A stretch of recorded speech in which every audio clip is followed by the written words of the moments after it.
The book is called Breakneck, China's Quest to Engineer the Future.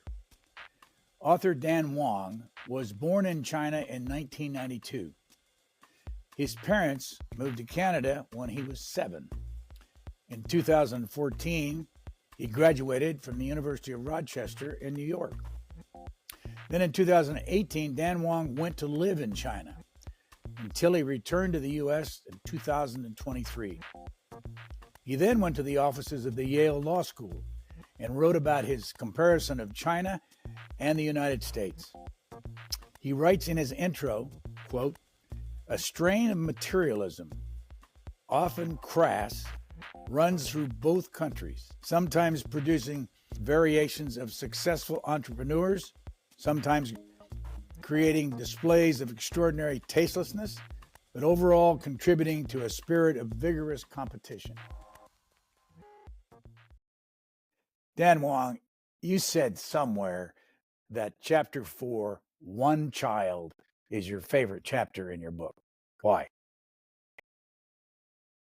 I never expected that, thinking about this policy, which feels like it's been a long time in the past, even though it persisted until 2015, between 1980 to 2015, would be so moving of a chapter to write. So the one-child policy era was, I think, emblematic of the engineering state in several ways. The first was that a missile scientist actually played a major role in pushing this policy forward. So the person who really put the idea into the heads of Deng Xiaoping as well as other state leaders was a missile scientist by the name of Song Jian, who was one of China's most brilliant mathematicians, who was one of China's most brilliant missile scientists, who came up with these elegant and totally absurd mathematical assumptions to say that the optimal population of China in 1980, when it had already about 1 billion people, the optimal population was 700 million. And that the way to achieve that is through something elegant known as the one-child policy. So, in which other country would a missile scientist be anywhere near allowed to be designing something like population policy? Only in China could such a thing be imaginable. And I think only in China could it have been imaginable to enforce a policy of what I describe as rural terror throughout the countryside, especially on female bodies, in which, according to official statistics released by China, the state had conducted about 300 million abortions, as well as 100 million sterilizations. 300 million abortions would be almost the population of the United States over this era. And so thinking through some of these enforcement tactics in which they were really, really brutal towards rural families, tying women up into hog cages, in some cases injecting formaldehyde into the heads of newborn babies, and then thinking through some of these social consequences in which China has about 40 million missing women because there was so much femicide. There were so many baby girls that were given away to be adopted, including to America. About 120,000 baby girls ended up being adopted by Americans throughout this time. And then thinking through some of these grave social impacts, on top of which, during the time of I was writing this chapter, my wife suffered a miscarriage. And just thinking through this policy, the state policy of trying to enforce all of these things that involved science, that involved enforcement, that involved social impacts, all of that turned out to have been unexpectedly moving. What years was the one-child policy in effect in China? 1980 to 2015, when they moved to a two-child policy. How many in your family? Well, I'm an only child. My parents somewhat considered having a second child when they moved to Canada when I was 7 years old. And so they could have given birth, but we didn't quite find our economic footing. So they decided against. And my aunts and uncles all have one child each. And so I have 3 cousins, all of them girls, actually. And my family has encouraged me to refer to them not as cousins, but as sisters in order to encourage closeness, which is another artifact of the one-child era. What did you learn when I know you spent a lot of time in China besides growing up there for the first 7 years of your life, but when you went back there, what did you learn about the feeling that people had about one China, one child policy, even though that stopped in 2015? I think that it is one of these things that people don't discuss much of. You would have to encourage them to reminisce, especially after they've had a few shots of baijiu or beer or pick your poison. These sort of things might come out a little bit later. And I would say that it is one of several instances of enforced amnesia, and enforced forgetting by the Communist Party. I mean, just the scale of the traumas that the Communist Party has visited throughout the Chinese people in over the past 76 years since the establishment of the People's Republic, it's still pretty mind-boggling. Something like the Great Leap Forward, followed by the Cultural Revolution, followed by the one-child policy, followed by Tiananmen Square, followed by zero COVID. I think everyone who's lived through these things could say something really remarkable and astonishing about them. They don't usually tend to bring it up because they have other things, they have better things to do than constantly dwell on historical traumas. But get them over a few drinks and get them away from the censors, and they probably will be able to say something about it. Can you give us a brief synopsis of the Great Leap Forward, what it was? This was a campaign by Mao to say, what we are going to do is we are going to surpass the British and we are going to chase after the Americans in terms of becoming a more industrialized economy to outrace the capitalists. And it was involved doing things like trying to harvest a lot more grain. And they started doing these quack agronomy techniques of, I believe it was the close planting of rice grains, really close together, and somehow yields were supposed to explode if you just put the grains a little bit closer together. They decided that sparrows were pests because they ate grain, and then I think the researchers have found that China managed to wipe out something like 40% of sparrows without considering that they also eat a lot of pests and are able to help crops a lot out that way.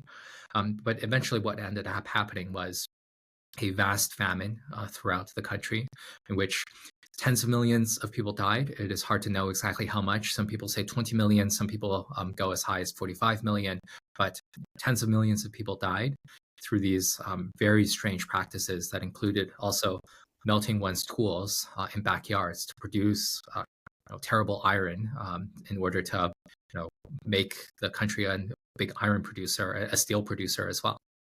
How many years the Great Leap Forward? About 3 years. Why did it stop? At some point, Mao realized that the country wasn't producing vast harvests as some of the people around him was telling him. At some point, the rest of the leadership was able to convince him that actually people are starving. Some people have resorted to cannibalism, and that the country was in a state of giant disaster. Cultural Revolution was what, and what were the years for that? Cultural Revolution was 1966 to 1976, in which Mao, after having his power curtailed, in part because of the disaster of the Great Leap Forward, felt constrained by his peers within the Politburo, within the Communist Party. And Mao was fundamentally a poet, a romantic, and a warlord. Did not like it when his colleagues like Liu Shaoqi or Peng Dehuai were angry at some parts of his misrule. And what he did was that he went with his wife around some of these technocratic party leaders, went to the youths and to say something like, bombard the headquarters. There are traitors among us in Beijing at the highest levels of the party.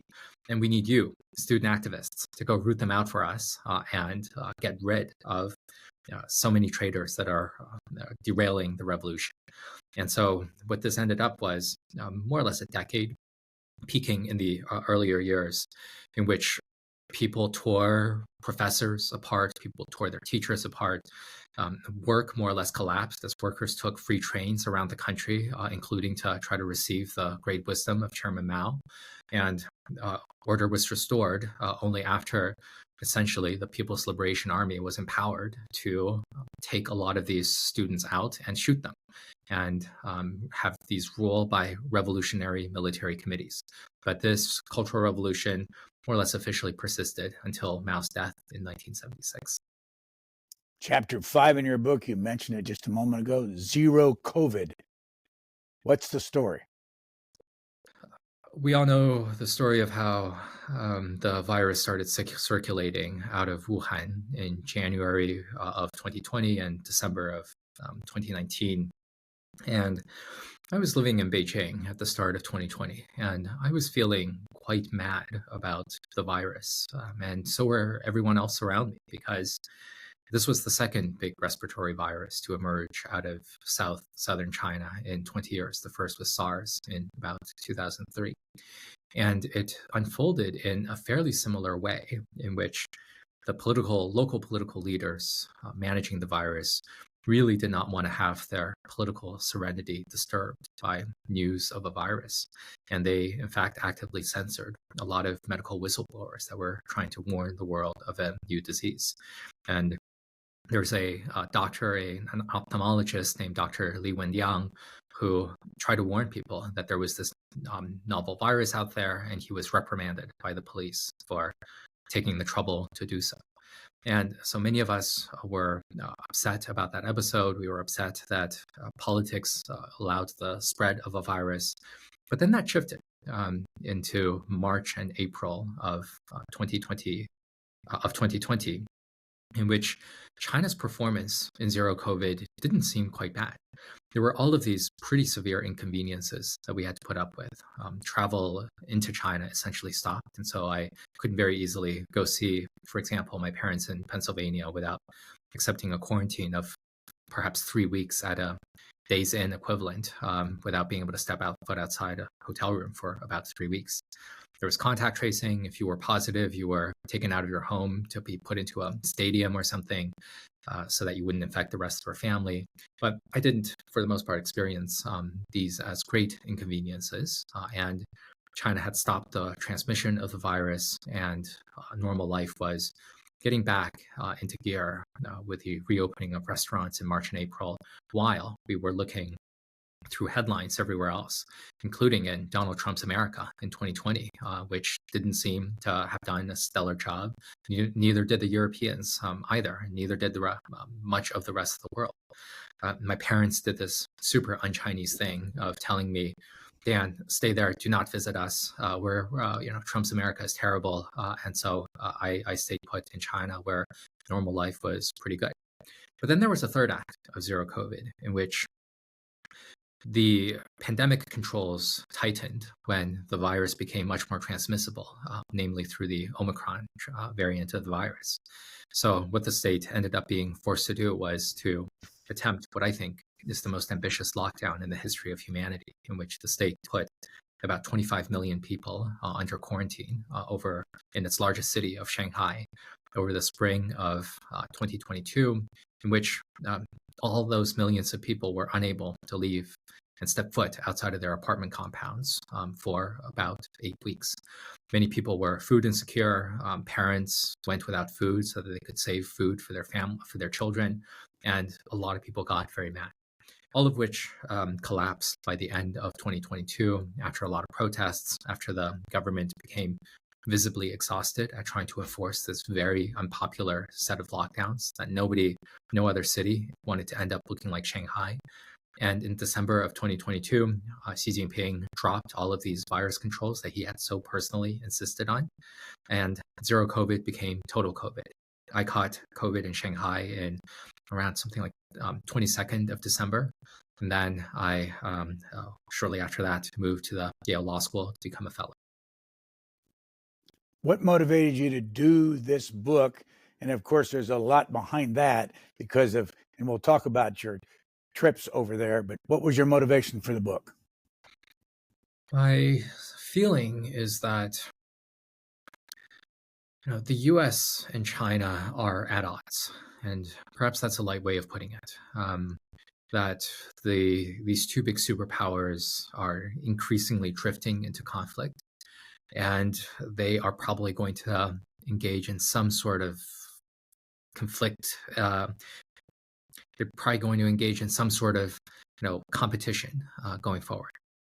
And living in China between 2017 to 2023 felt like a pretty momentous time. I lived through Donald Trump's first trade war, a trade war that morphed quickly into a technology war. I was working at an investment research firm as a technology analyst, writing research notes predominantly for endowments and hedge funds and asset allocators about what was going on in China. It really felt like this was quite important because as Chinese technology companies went from strength to strength, the rest of the world was also really reacting in part through Trump's trade war. While China's economy had grown by leaps and bounds, Xi Jinping had also tightened political controls and all sorts of repression, most notably on ethno-religious minorities like Tibetans and Uyghurs. And living through the centerpiece of zero COVID was a quite striking time. Normally in Beijing and Shanghai, there is a somewhat substantial American expat population, as well as expats from Canada, Australia, Europe, wherever else. But a lot of these folks left at the start of COVID when China seemed like it was in a really bad place, and then they were unable to go back. And so after a lot of the cream of the American reporting corps was expelled from China, in which essentially the New York Times had only I think one correspondent in the country. The Wall Street Journal had 3, and the Washington Post had 0. I felt like I was one of the people able to write something about China. That's when I started writing my annual letters, which were more well read. And doing this book was an effort to try to give Americans, most of whom will never go to China, a little bit of a sense of the dense textures of the place. You have incredibly dynamic cities like Shenzhen. You have very comfortable and well-ordered cities like Shanghai, which is my favorite city in China. You have the Stalinist monstrosity, in my view, of Beijing. You have the wonderful countryside. You have these incredibly beautiful mountains. You have ethnic tribes. I wanted to give Americans a little bit of a sense of the texture of America's new competitor / adversary. A couple of personal questions. Where did you meet your wife? And what year did you get married? I met my wife, Sylvia, when she came as a visiting professor to NYU Shanghai. She is in Michigan as we speak as a professor at the University of Michigan's School of Information. She is an ethnographer of technology production and has previously written a book on Shenzhen makerspaces called Prototype Nation, China and the Contested Promise of Innovation. And we met when we were throughout zero COVID on the eve of the Shanghai lockdown, in which we were cycling around. Both Sylvia and I really enjoy cycling. We really enjoy getting things like croissants or dumplings throughout Shanghai. And we got to know each other through a city that grew ever more quiet as it became more apparent that cases were spreading throughout the country.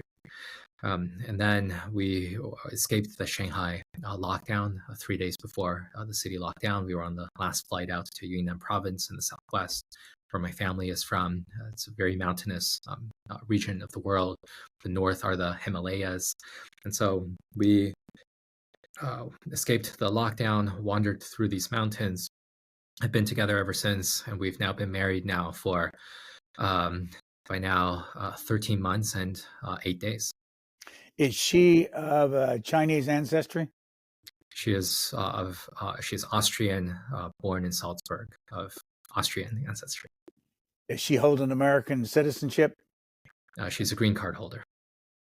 In your citizenship, do you still have Chinese and you have Canadian?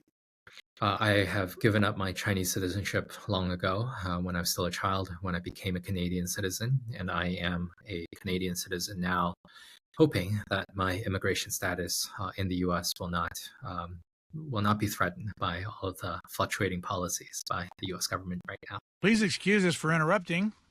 We'll continue our conversation in a minute. Are you in the States on a green card?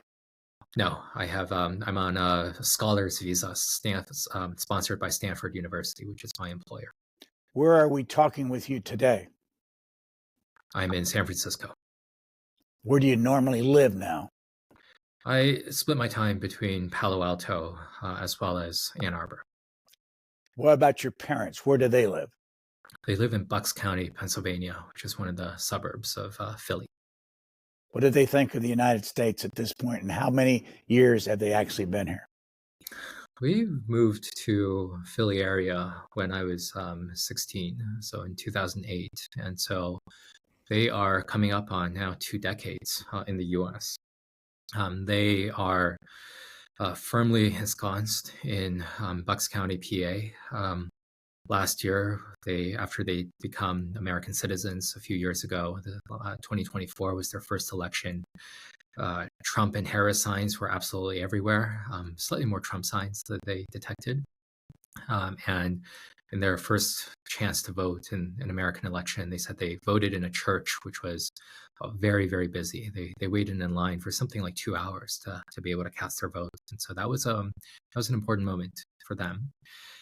They are at times driven crazy by the madnesses emanating out of Washington, D.C., out of either administration, frankly. And they are living what I think is a pretty ordinary and banal suburban life in which they drive to Costco, or they drive to the park, or they drive to wherever they go, because we need to drive absolutely anywhere, everywhere to get anywhere in American suburbs.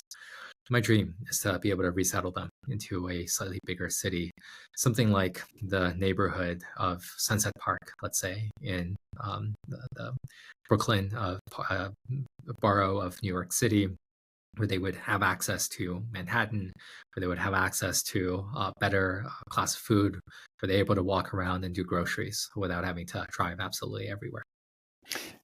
In your 6 or so years that you spent in China, just before the book, how many in Hong Kong, and what was your takeaway from that city? I lived for 2 years in Hong Kong, 2 years in Beijing, and 2 years in Shanghai. And the thinking there was that initially I moved to Hong Kong because it is a bigger financial hub and it is the more international city. But I pretty quickly grew dissatisfied with Hong Kong, and I decided I should see a little bit more of real China, which is why I moved to Beijing. And then 2 years after that, I decided that Beijing was far too much real China, and I decided that I should go to Shanghai instead, which is kind of a happy medium point in which it feels like you're in the Paris of the East rather than the Pyongyang of the East. So Hong Kong is a superbly interesting city. I mean, it is just thinking about it right now. It's just still kind of amazing that the British colonized this place, essentially owned and controlled it up until the year, 1997, before they handed it to China. So it's still totally insane to imagine that the British owned this outpost. It is really incredible what the city has achieved throughout the 20th century, in which the British control really did build it into this trade entrepot as well as a major financial hub. It is absolutely amazing what they accomplished. But I also strongly felt that this was the reason that I left, was that Hong Kong worked really well if you were an expat who was most interested in sipping cocktails all day. And there were plenty of people who were able to do that. But that wasn't my life. And the city had felt strangely stagnant, in which it was a super advanced modern city in the year, let's say, 1995. But not very much of it had changed. They are really substantially using cash. All sorts of, it's just signing up for the internet and signing up for banking in Hong Kong proved really, really bureaucratic, and not created any real companies out of this very wealthy city, essentially for the last 30 years. Everything is the preserve of real estate developers who are very keen on making sure that rents are very expensive for everyone so that they could continue collecting. And it just felt like a stagnant place that worked really well for the rich. And I slightly worry that the United States, especially cities like New York or San Francisco, are turning a little bit into Hong Kong, which the things work really well for the rich, not very well for the middle class. The rich don't have to worry about these housing issues, but the middle class are the ones who have to suffer through really bad transit systems as well as rising costs. Have you spent much time in Hong Kong, Brian? Been there twice, a long time ago, though, and was in Shanghai once a long time ago. And I know, as a matter of fact, reading your book, but I remember, and I stayed in a modern hotel in Shanghai about early 90s. I remember looking out the window and all I saw was bikes. And I think if I were there today, and you can tell me, all I'd see is cars. Correct. What was the difference? You have a statistic in your book, the difference with the number of cars in 1990 in China and the number of cars that are there today. Yeah, I'm trying to remember the exact statistic, but I think in 1990 there was something like a few million cars that existed in China. Today there's about 400 million cars, and 1 in 2 cars sold in China is electric. That ratio in the US is much, much lower. I think it's probably not more than 1 in 10 cars being sold. The Chinese EVs are frankly much better than the rest of the world's offerings, and also at the same time even cheaper. They've managed to produce technology that's better and cheaper than the Americans.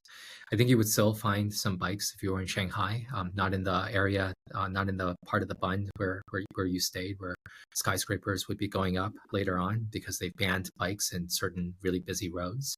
But the sort of bikes that you are more likely to see are shared bikes, these dockless bikes that come in basically 3 bright colors. Either it is mustard yellow, or it is teal, or maybe it is blue and white. And most people get around this way. It's super easy. These bikes are a little bit small for me. They feel like toys, but they're really easy to just hop on a bike to make your next meeting if you're slightly late. And that is having these orderly cities that are very functional, in which there's a million ways to get around. That's something I miss about Shanghai. As you tell us, there are 1.4 million people in China. There are 340 some million people in the United States.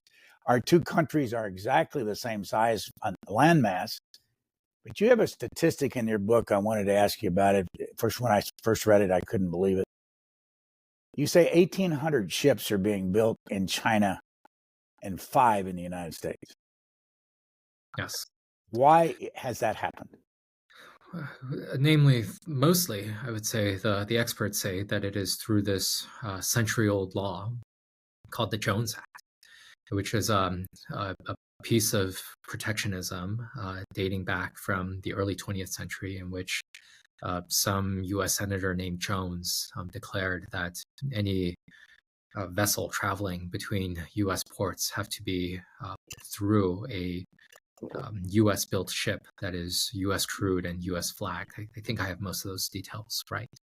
But that is something that really prevented this sort of strict requirement makes it really difficult for the U.S. to, let's say, import some ships or to be able to have a robust shipbuilding industry.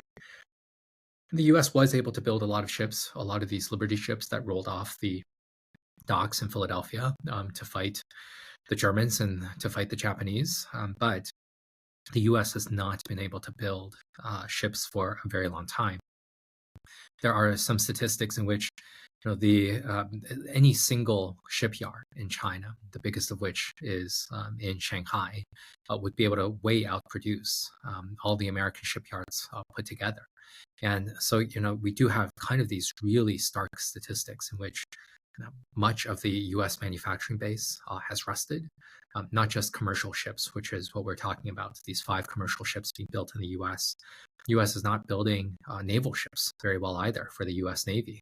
According to the Government Accountability Office, every class of U.S. naval ships is behind schedule by 18 months to 5 years. And these ships are pretty important to the Pentagon, which has a lot of money to spend on items that it prioritizes.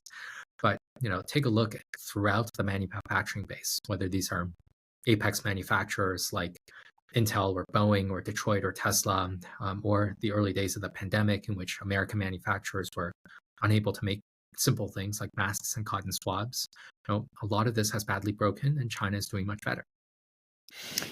You say that this book reflects 7 different letters that you wrote over time. When you wrote them, did you write them in the year that we say you were in Hong Kong or in Shanghai or in Beijing, or after that? After that, I produced a yearly letter that I published on January 1st every single year about how I was feeling, what I was seeing.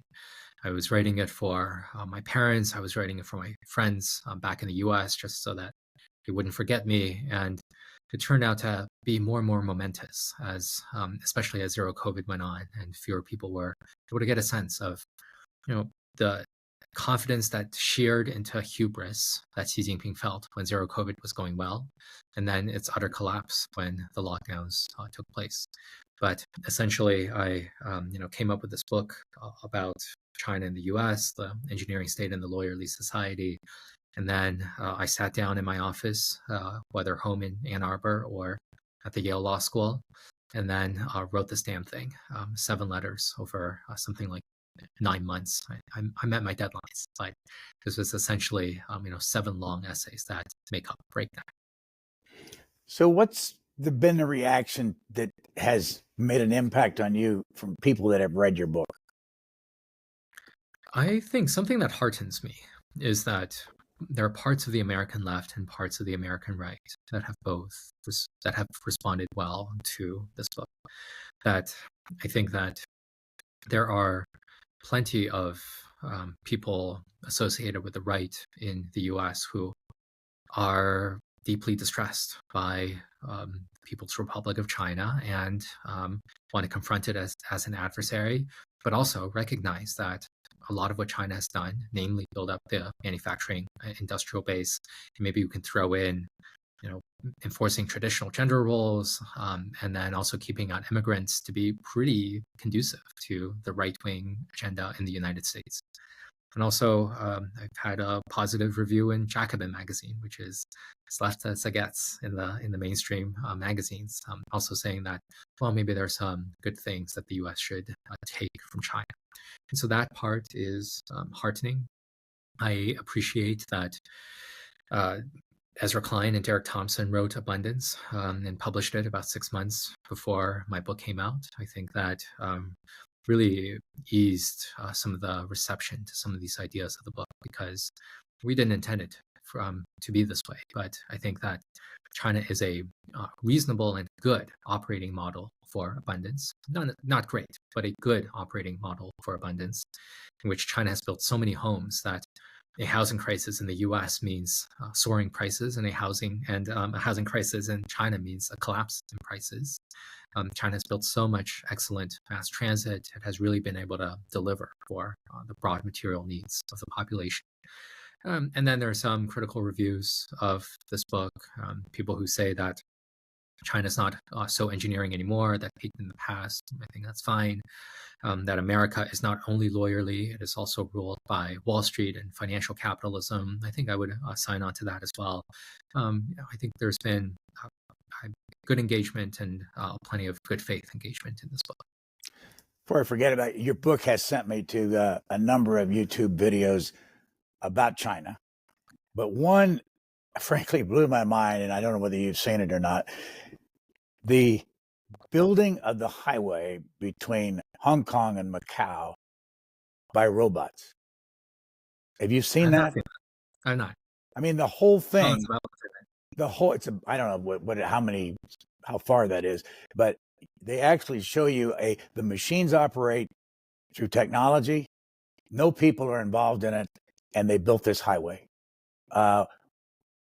Why would that kind of thing be so well done in a place like China? What is it? I mean, you contrast the engineering society with this society here, which you say is basically lawyerly in the way we make decisions. But where does that come from, that they learn that in China?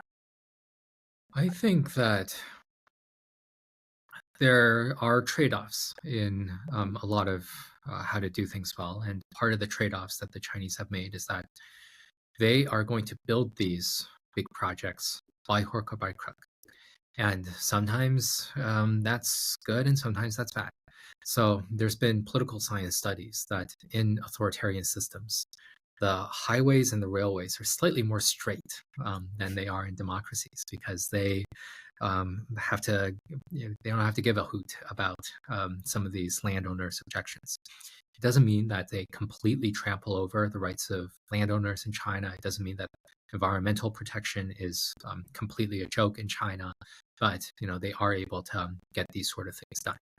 And so they have a lot of very talented engineers, along with a bureaucracy that is always planning for the next big bridge, always planning for the next big subway system. In a sense, there's plenty of shovel-ready projects. It only takes the political go-ahead approval from the top leaders in order to have another big construction project here or there. And so China just has the muscle to do a lot of these sort of things. And before we denounce the Chinese for building things through public lands or private lands, trampling over homeowners, I think often about two examples of trains that I'm constantly referring to as failures of the American engineering state. Think about something like the high-speed rail project announced by California, which voters approved by referendum in the year 2008. Here we are in the year 2025. How many people have taken this high-speed rail? The answer is zero, because the first segment will probably not operate by the year 2030, and that is to connect Bakersfield and Merced, which are pretty distant from LA as well as San Francisco. And whenever we see press releases from the California high-speed rail authorities, they're only touting the number of jobs they've created rather than the number of passenger trips they've created.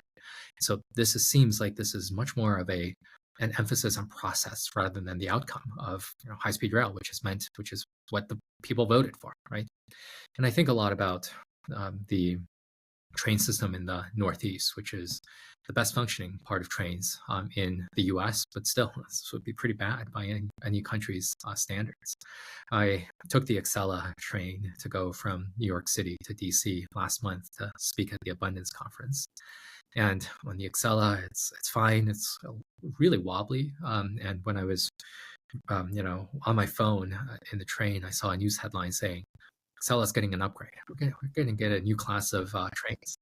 Got more excited until I read the actual post in which the piece said that this new class of trains will be 11 minutes slower than the present class of trains. And this is in part because a bunch of wealthy landowners in Connecticut put up their hands to say, we don't want this train line in our backyard. And they added something like 25 minutes to the train trip relative to Amtrak's own proposal. And so when you have all of these wealthy homeowners who are able to reroute something in the other person's land, is this respect for property rights? Is this actually a perversion of property rights? How do we trade off the rights of the few with the benefit for the many? I think that the US has not ended up in a good place here. I don't think that China has ended up in a good place here, but I think both countries need to get the balance right. And I think the US is possibly more wrong than China is here. By the way, what did you study at the University of Rochester in New York, and why did you go there? I studied philosophy. I went there for a pretty simple reason. My parents had very little money for me to attend college. And the University of Rochester gave me a very generous full ride. And so it became a no-brainer to move to upstate New York to get my philosophy degree. How are you making your money today to live? I am a scholar that is employed by Stanford University, and I am also an author and occasionally a speaker as well. Will you do consulting? Not really. I'm not sure if I'm a very good consultant. I like to drift off and to try to do many things at once. I don't think I have the patience to do anything other than a lot of my own projects. Please excuse us for interrupting. We'll continue our conversation in a minute. I don't know if you can do this or not, but is there a way to describe what Chinese people, I know this is ridiculous because there are 1.4 billion of them, what their basic attitude is to the world based on the society they live in, and what it's like in Canada, because I know you say very good things about Canada in your book, and then what you see here in the United States, just in the attitude that people have about their lives. Yeah, well, it's a quite challenging question. I mean, what is the basic attitude that most Americans have with their lives? I haven't the slightest idea. Let's say that maybe most Americans have had, in fact, pretty good and rising standards of living over the past, call it 15 years since the financial crisis. But they found other interesting ways to drive each other mad, and that is quite puzzling. So that's my basic model of Americans. My basic model of Canadians is that the economy has been growing rather less well relative to Americans. That after oil prices have fallen, Canada is very substantially a petro-state that is mostly exporting raw resources, has not created high number of well-known global companies or brands. There's definitely some exceptions, but there's a pretty keen sense amongst most of the ambitious Canadian students who attend schools like the University of Toronto or Waterloo that they should move to San Francisco or New York. But Canada is still chugging along. There's all sorts of economic problems there. People have really high debt, housing costs too much, but let's see whether this newish Prime Minister Carney is able to solve a lot of different things. And China might be more complex. This is where you really have to break things out into different stratas. If you are an urban resident, you already have quite a lot of money, and most of them have grown richer over the last 15 years. But over the past few years, I think many of them would feel that their living standards have stagnated or perhaps even outright declined as President Xi's housing crackdown has driven many of their property values into decline.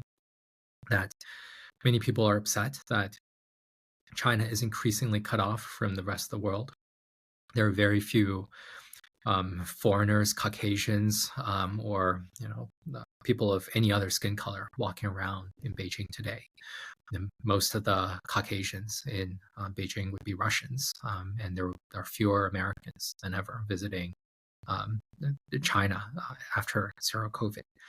And so when people are upset at being cut off from the rest of the world, some people have had their wealth cut out. And there is, I think, a sense among younger people that employment is not going to be very high. On the other hand, many of these people are living in better and better cities. Air quality has very substantially improved. People are getting access to better parks. They're eating better noodles. They're drinking better bubble tea. And that quality of life in the everyday sense is, in general, rising, even though people have pretty deep uncertainties about the future. And so that part is real. And I think if you are someone who is more rural in China, perhaps in Guizhou province, where I've cycled through, generally I feel like people don't have a lot, and they've got plenty of nothing, and nothing's plenty for them, in which they are happy about the integration into Shanghai through high-speed rail. They're happy to get these big bridges that connect their remote villages into bigger markets. They are, in general, still enjoying a rising standard of living. And it is more of these rural people who are more supportive of Xi Jinping than the urbanites who have suffered the brunt of his displeasure. When you see the public relationship of Xi Jinping and Donald Trump, what do you see that we may not see because you've been in these two different countries a lot? I just find it really striking how much of how public of a bromance Trump has declared with Xi. I've been looking through only yesterday some of Xi's remarks on some of Trump's remarks on Xi for a piece that I was writing. Trump has called Xi in recent years, I quote, smart, brilliant, nearly perfect. and with such good looks that no one in Hollywood can produce someone like him. And this is just really weird. It's I feel like I remember seeing some admiration from Donald Trump of Xi's great head of hair. This very well coiffed pomade. And so it is kind of strange that Trump seems to be the most pro-China member of the White House today. People around him are hawkish, but he really just wants to be friends with Xi as well as the Chinese people. And this sort of reflected a sense that I felt when I was living through the first trade war in Beijing, in which Trump seemed to have been much more mad against, let's say, the Germans and the Japanese than against the Chinese.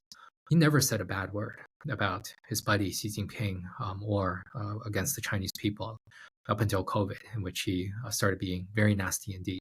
But for the most part, I think that Trump has been really friendly in a lot of ways towards Chinese. People around him have not. His deputies have been, very aggressive with things like the China Initiative, with prosecuting scientists of Chinese heritage. But I'm still really struck that a few months ago, when Trump was asked whether the U.S. should accept more Chinese students, he said, "Yes, it's our honor to have them. It's our honor to have them."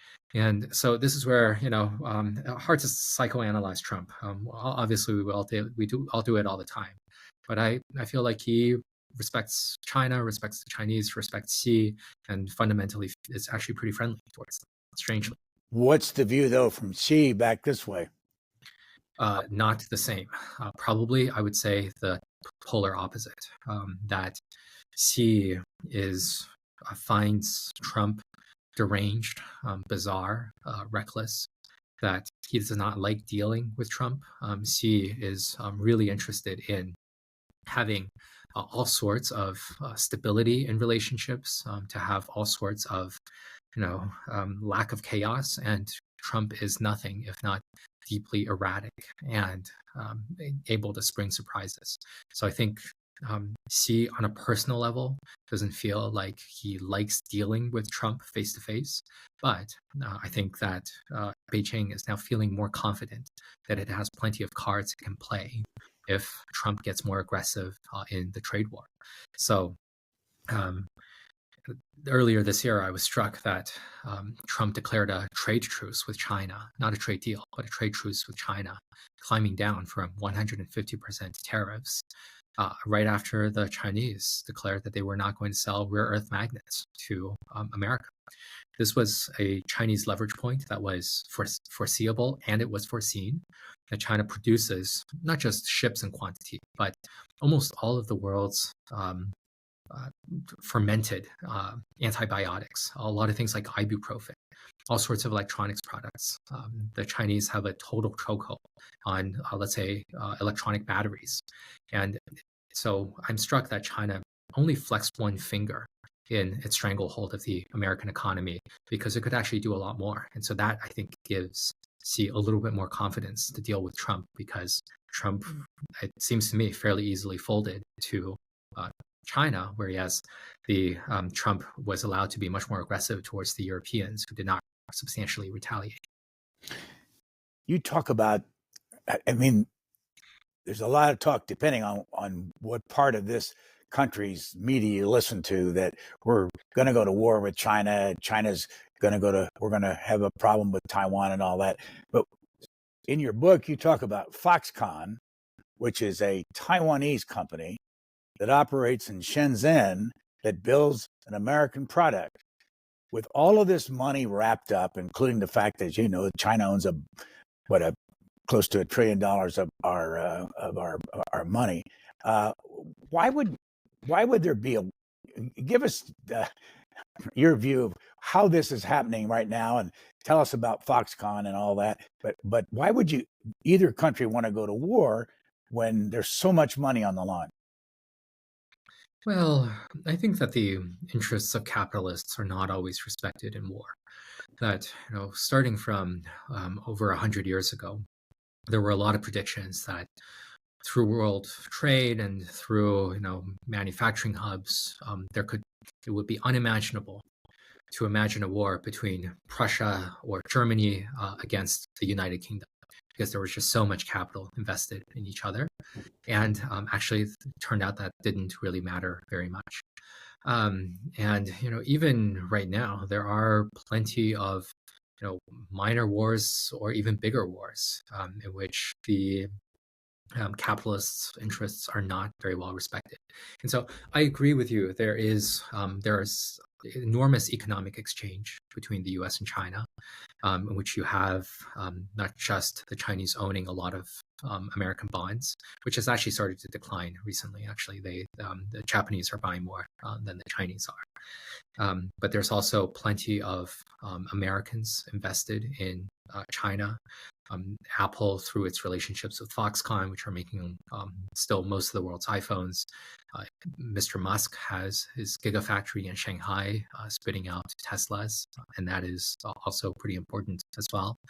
But I think that I don't view war as inevitable. I don't view war necessarily as likely, especially given that Trump has been very, very friendly towards Xi over the last few months. But there are plausible scenarios if Beijing decides that it needs to move on Taiwan, and the U.S. is very serious about its defense. Then this is an island that is the sticking point between these two countries. Maybe there's there's a ship collision in the South China Sea, in which a ship goes down and sentiment is inflamed on either side, and then people start baying for blood. Or an American treaty ally like the Philippines gets aggrieved because they are really butting up against China now. There are some flashpoints out there, but I don't necessarily view the war as inevitable, necessary, and really ought to be really seriously. We need to have many more minds really trying to think seriously about how to defer or deter war on both sides. This quote from your book, it was the Chinese government's overbearing presence, censorship, intolerance of dissent, and lingering threat of catastrophe that pushed me away. Explain more. After spending 6 years in China, I started craving pluralism. My life in China was, again, pretty pleasant because Shanghai is an amazingly functional city, better in many ways than the US. But especially after 3 years of zero COVID, in which I wasn't traveling outside the country because it was so hard to get in, I started craving a sense of having many voices in the mix instead of just one official voice that speaks above everyone else. I started craving books again, much like these wonderful books that I see right behind you, Brian. I read a lot. I was unable to get books. My parents were sending me, batches of 20-kilogram books that sometimes the censors would pluck one or two out of before they made it into my hands. It's very strange. They once took away a book I bought on Mozart.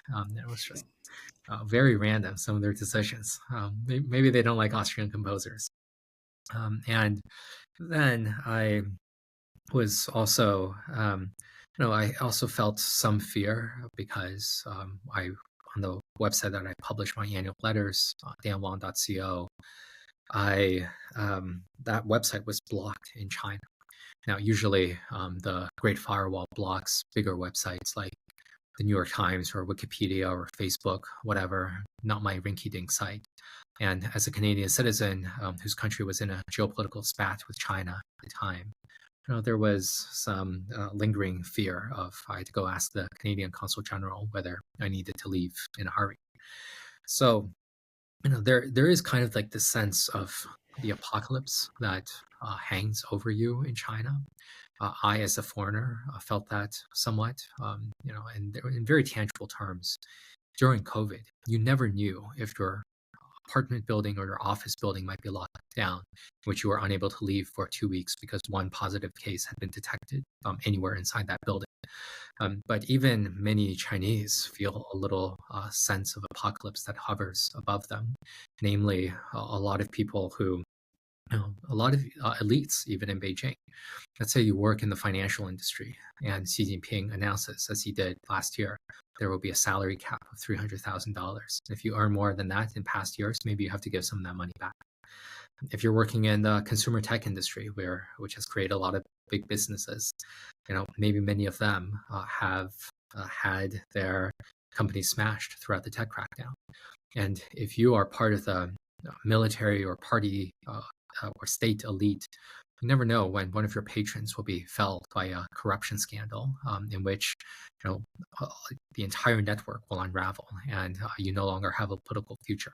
And so that is kind of what I mean with the sense of precarity and sense of apocalypse in China, which, as bad as Donald Trump's regime could be, I don't feel like that is really visiting terror upon many people's heads just yet.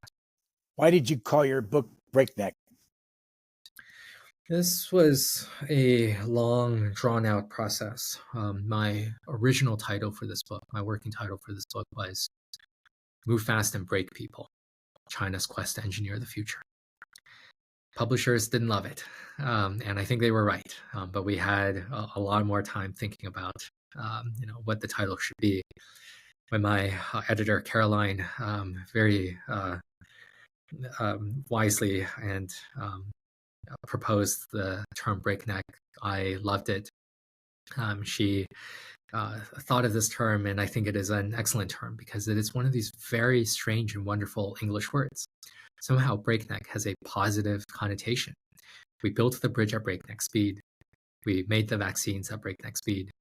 And yet, take a look at the threat of violence coiled inside the word. How in the world did this become a positive word? We should ask Shakespeare or someone to try to explain that. You say that U.S. and China are inversions of each other. We haven't really talked much about the lawyer part of this that you bring into the book. Tell us more about the impact of lawyers on the United States and how we govern and how we run this country. Among the founding fathers, most of them were lawyers. First 16 presidents from Washington to Lincoln, 13 of them were lawyers. Declaration of Independence reads like the litigation document. And in the recent past, 5 of the last 10 US presidents went to law school. Every single nominee to be president by the Democrats between 1980 to 2024 had gone to law school. And, writing this book out of the Yale Law School, I felt that the kids around me were really smart, hardworking in all sorts of ways, but most of all, really, really ambitious. And many of them do see a JD as their ticket into the White House, not necessarily to be president, but to be a staffer. And it was really, really striking to me how in the Biden administration, so many of his top deputies came from Yale Law in particular. We had Jake Sullivan, the National Security Advisor, Gina Raimondo, the Commerce Secretary, Brian Dees, and on, Lena Khan. And among the second or third tier level staffers under these cabinet secretaries, many of them had gone to Yale Law. And I think what we got out of the Biden administration was an effort to try to reindustrialize. And I think it was really positive that they passed all of these big bills to reindustrialize America, and that was really, really good. But we had industrial policy as conducted by lawyers, and the lawyers were much more interested in adding requirements and demands onto projects rather than building them out. And we larded a lot of these objectives to build chip fabs or build clean tech or build any sort of infrastructure with a lot of these requirements to employ unionized labor or prefer female-owned businesses. And these are worthwhile goals. But what it meant was that they blocked the construction of a lot of different parts of necessary infrastructure such that the Biden administration at the very end could only tout how much money it awarded for building different bridges rather than actually how many bridges it in fact built. And right now we have Donald Trump, who is threatening to cancel many of these projects, namely in solar and wind, or he is going to be able to get a few opportunities to name giant bridges after himself, since these are completed under his watch, so to speak. Do you intend to stay Canadian or try to become a United States citizen at some point? I'd love to be both Canadian and American. Can you do that? I hope so. I mean, in other words, you're allowed in both countries to have dual citizenship. Yes, both countries tolerate dual citizenship. Have you got a book that you're already writing for your second book? I hope not, but never say never. But I would very much like to curl up on my couch and read a lot of old French novels. Well, this book is called Breakneck, as we just said, China's Quest to Engineer the Future. Dan Wang, our guest, thank you very much for joining us, sir. Thank you very much, Brian. Thanks for tuning into this week's Booknotes Plus podcast. If you have a moment, please consider rating and reviewing us wherever you listen to podcasts. Your feedback will help others discover the program. And don't forget to share this episode with friends and family. For the latest on new episodes, schedule updates, and more, follow us on X @C-SPAN Radio.